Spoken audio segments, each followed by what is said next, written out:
What up, y'all? Today I brought my little brother Dan in here. We are the Mustache Brothers. Actually, I'm just kidding, he's not my brother, but he is one of the newest members of the team. What I wanted to do is talk a little bit about a delightful drink you probably have never had, and it's called Kava. But first, let me take my kratom.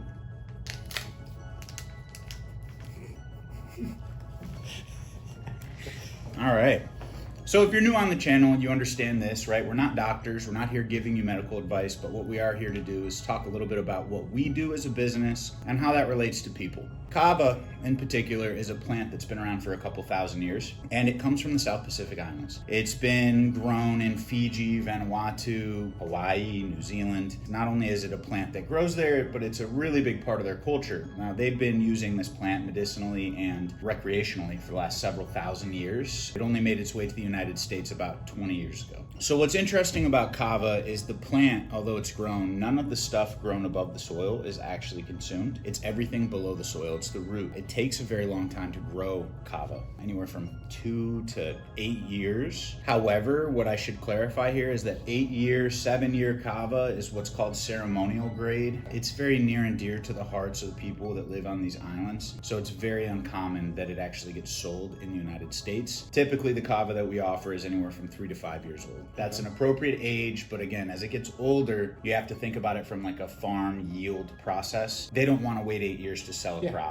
And if they are going to wait 8 years to grow Kava, they're going to keep it for themselves because it is a magical plant that's been a part of their culture for forever. So what's the difference of the Kava between each location it's grown at? Great question. Kava is going to be like any other crop. What they call this is topography as it relates to growing any crop. Like a big thing, years ago I worked in the tobacco industry. So tobacco plants grown in different areas or different climates are going to have a different flavor. They might look a little bit different. So that's going to be the biggest difference. There are different strains of Kava, although the plants themselves within the strains are roughly the same thing. If they're grown in the highlands or the lowlands, it's going to affect the flavor profile, how big the root systems get, all of that stuff. Although they are going to taste roughly the same. Yeah. Which, by the way, for those of you watching, Kava doesn't taste great. I've been drinking it for 10 years. There's really not much you can do about the flavor. For your first time, what I will tell you is that usually Kava is not a sipping drink. What we'll all do together is we'll raise our shells. We'll say bula, which is to long life and good health in Fijian. We will drink the shell, but we're gonna drink a large amount of it, not sip it, because it doesn't taste good. For those of you who might be curious about Kava and wanna try it for the first time, maybe there's a Kava bar in your area, I'd like to remind everyone watching, beer didn't taste good the first time we drank it, and neither did bourbon, right? So it's true. It's true. Beautiful thing about Kava, it doesn't have calories. It's not going to make you fat. It does get processed by the liver. When you are drinking Kava, it's best not to mix alcohol with it because then it's two different substances fighting for the same enzymes in your liver and it can be a little harmful. So how does Kava make you feel? Well, that's a great question. Kava, to me, is a lot like drinking a couple beers. It helps me unwind. It makes me more sociable. Kava is a muscle relaxer and it has analgesic properties. For those of you who don't know, analgesic means pain relieving. Kratom also has it, but Kava is much more of a topical analgesic. So when you drink Kava, the first thing you're gonna notice is a peppery taste and your tongue going numb. For the first time when you drink anything new, you try any new substance, I don't recommend you go crazy with it. And to be perfectly honest with you, Kava requires a little bit of patience because the first time you try it, you're probably not gonna feel it, which is why a lot of companies, ourselves included, include Kratom with our Kava, like our flow state shot, because people are more likely to feel the Kratom first and they'll go, oh wow, this is a really nice feeling. But at least we advertise that it has Kratom. There's a big differentiation to be had there because there's some companies out there that made Kava Kratom shots and didn't tell consumers that it had Kratom in it. We're not going to cross that bridge. First time you try Kava, chances are you're not going to feel it. If you try it in a Kava bar, chances are you're going to love the environment. You're going to say, wow, this is a cool place. I can see myself hanging here for a long time. Second time you try Kava is where you're going to feel the effects. And all you're going to notice is that you're maybe a little bit more talkative to the stranger who's sitting next to you. You'll feel a little bit unwound. And maybe if you've had a workout in the morning, it kind of helps to relax the muscles. There's a term here on my cheat sheet. I'm going to read it out because it's kind of a complex word. Anxiolytic, like anxiety anxiety.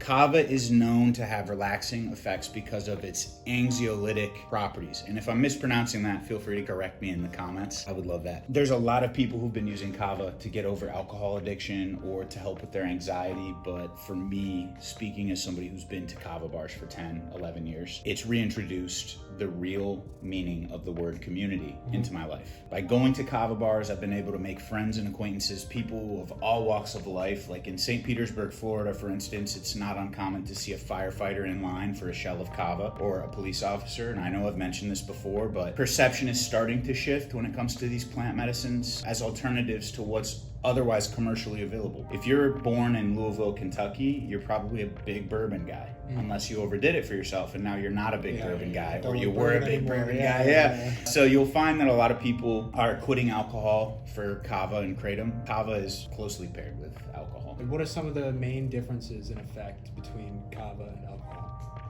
Great question. Number one, you're not going to get a hangover from Kava. There you go. Okay, that's huge. Especially as I've gotten older, I'm not going out on any benders anytime soon. If I drink a couple alcoholic beverages, I have a mild hangover the next day. If I go hard with Kava, like the other day you joined me at Grassroots Kava House in St. Pete. Yes, I did. I think I had 2 quads, got a little bit of a buzz by 10:30 in the morning and went about my day. I still had a great day and felt totally normal. So big difference between Kava and alcohol is the lack of hangover.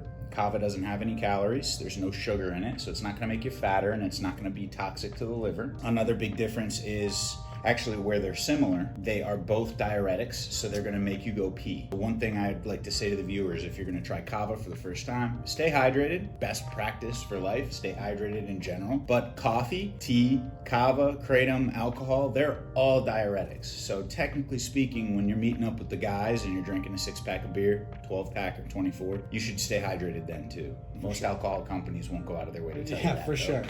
Yeah, that's important. Yeah, where they're really dissimilar between alcohol and Kava, the downside of Kava is that you're very unlikely to try it where it tastes phenomenal. Whereas with alcohol, you can go get a watermelon flavored seltzer today and you're like, oh, it's like soda, you know, it tastes great. Kava is always gonna have that earthy taste. So even when it comes to Flow State, which is the best tasting Kava Kratom product on the market by far, yes, I'm biased, I would say that you're still gonna get that earthy, peppery taste. It's not gonna be as good as a Mountain Dew. But again, you go back to alcohol and it's a ton of sugar if you want to put anything that tastes remotely decent. So, 100%. Or artificial sweeteners, right? Which is worse unless you use like natural ones, right? Yeah. So who's doing that?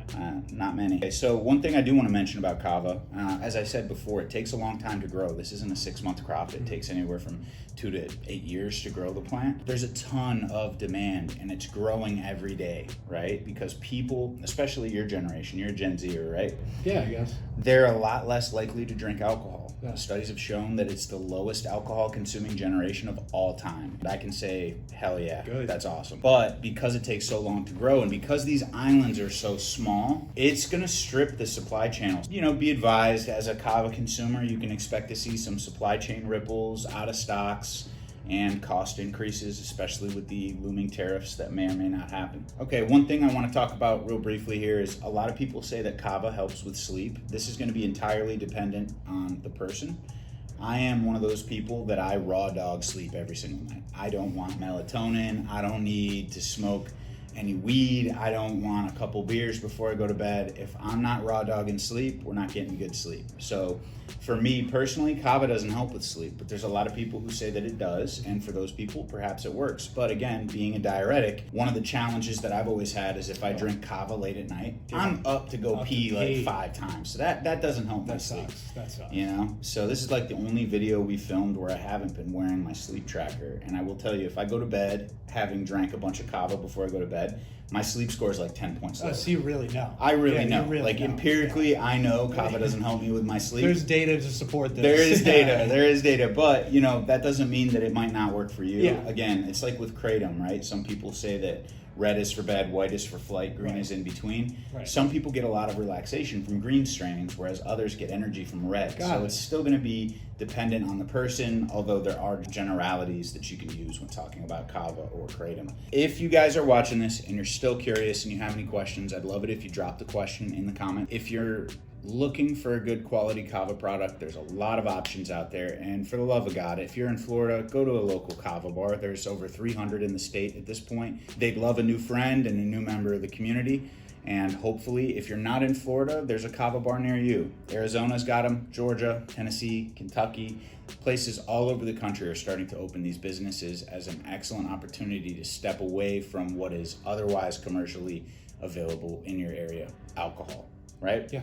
Thanks for watching the video. Like I said before, if you have any questions, drop them below, and have a great day. Thanks, Dan. Oh, yeah.